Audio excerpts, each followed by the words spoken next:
masalah Banjarmasin. Saya pas tiba di sana, saya bilang sama panitia, Ustadz gimana ceramah? Ceramah. Kenapa nggak ceramah? Tidak ada sesuatu yang kita sembunyi. Saya bukan orang PKI yang perlu ditakuti, ya?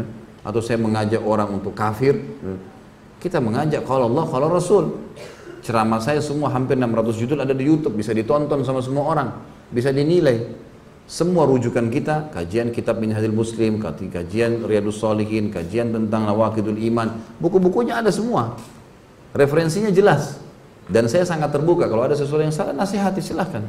Alhamdulillah, jazakallah khair, kau nasihatin, gitu kan. Tapi rupanya tidak tahu surat itu dari mana, tidak ada kop suratnya, tiba-tiba main mengancam. Ini semua hal yang sama sekali jauh dari adab kaum muslimin, ya. Di Indonesia, teman-teman yang tanda tangan di situ mengatasnamakan, gitu kan, mengatasnamakan lembaga-lembaga mereka. Masa kalau Natal jaga gereja, hah? Masa pemimpin non Muslim didukung, masa pabrik sendal yang tulis lafzul jalalah mau ditutup kemudian mereka bela, Syiah buat acara dibela, ya. Ahmadiyah dan seterusnya aliran sesat banyak, ahli sunnah wal jamaah ditahan. Dan apa haknya secara hukum pemerintahan, apa haknya gitu? Tidak ada hak syar'i.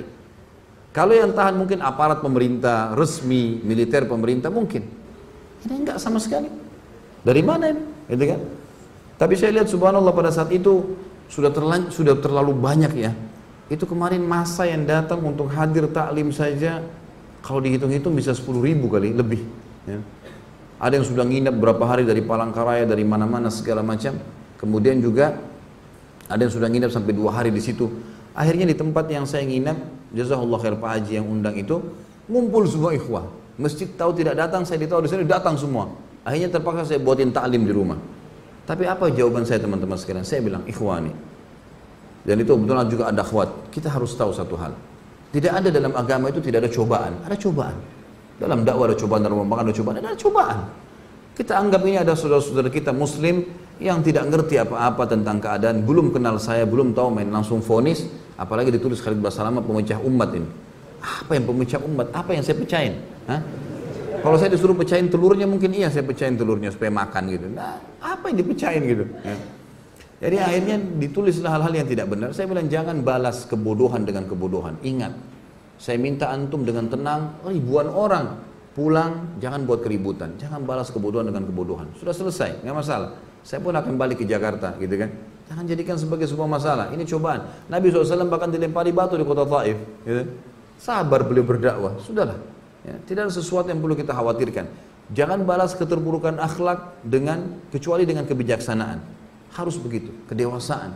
Udah selesai. Alhamdulillah saya dari kecil sudah terbiasa memimpin lembaga, artinya sudah biasa dari kecil, dari SD dipilih jadi pemimpin ketua kelas, jadi begini sampai saya ngajar di kampus di Makassar jadi wakil rektor, kemudian saya jadi ketua yayasan berapa kali, udah biasa mimpin dan saya udah biasa hadapin banyak karakter jemaah di pengajian dan seterusnya. Gak perlu kita balas dengan emosi, saya gak perlu bilang itu serang sekalian, ribut. Alhamdulillah. Dan saya tetap berdoa kepada Allah mudah-mudahan teman-teman diberikan hidayah. Siapa tahu malah dengan dengar ceramah insya Allah malah lebih baik gitu kan. Tapi ini tidak boleh terjadi. Apalagi di kalangan ahli sunnah wal jamaah. Nggak boleh sama sekali terjadi. Saya juga warga negara Indonesia sampai salah satu pengacara sana bilang, Ustadz ini kalau antum yang sedang diserang, antum warga negara Indonesia. Bisa menyampaikan apa saja sebagaimana pemabuk bisa ngomong apa saja di jalanan. Nggak ada urusannya. Kalau materinya silakan disimak. Kalau ada masalah baru disampaikan. Itu pun ada jalur hukumnya. Jalur hukum bisa disampaikan. Baru kemudian ini kalau tiba-tiba mau mengancam saja surat, dilempar begitu saja tanpa ada kejelasan. Sekarang malah dibumbu-bumbuin tuh. Karena dianggap tidak berhasil dibumbuin tuh. Oh sampai gubernur nolak, sampai segala macam hal. Ini tidak benar semuanya. Saya ketemu dengan salah satu saudara kita, pimpinan Angkatan Darat sana yang datang ke pengajian. Kebetulan 16 tahun beliau di Makassar. Kemudian beliau datang pengajian saya sering tapi akbar di Makassar. Beliau bilang, loh saya kumpul sama gubernur malam hari itu. Tidak ada perkataan masalah dilarang ceramah antum. Ini cuma dibuat-buat, dibesar-besarin. Katanya di mik-mik masjid disampaikan. Mana mik masjid ini?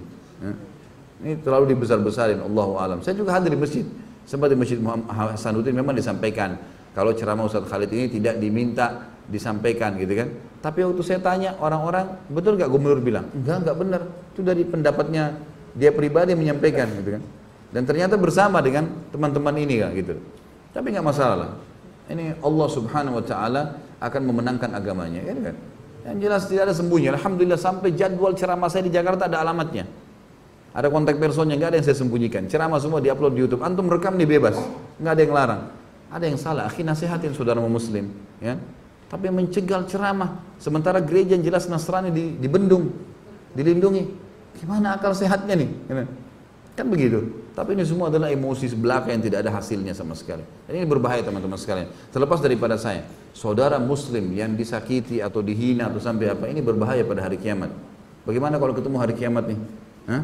Rebut-rebutan pahala. Saya sih terima transfer, gitu kan? Lah iya. Kalau antum gimana? Tidak ngerti, tidak kenal, kan gitu masalah. Kecuali sempat minta maaf, silakan. Dan ingat dalam Islam, kalau kita memaafkan saudara muslim kita yang sedang berbuat salah, kita dapat pahala. Tapi dia belum lepas dari hukuman sampai dia minta maaf. Garis bawah itu ya.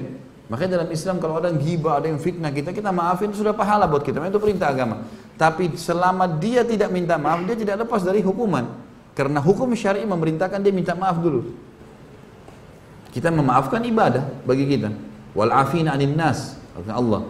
Orang yang suka memaafkan orang lain, seperti itulah. Allahu a'lam. Jadi ya, jangan memperbanyak musuh pada hari kiamat teman-teman sekalian. Sibukkan diri dengan hal yang positif. Ingat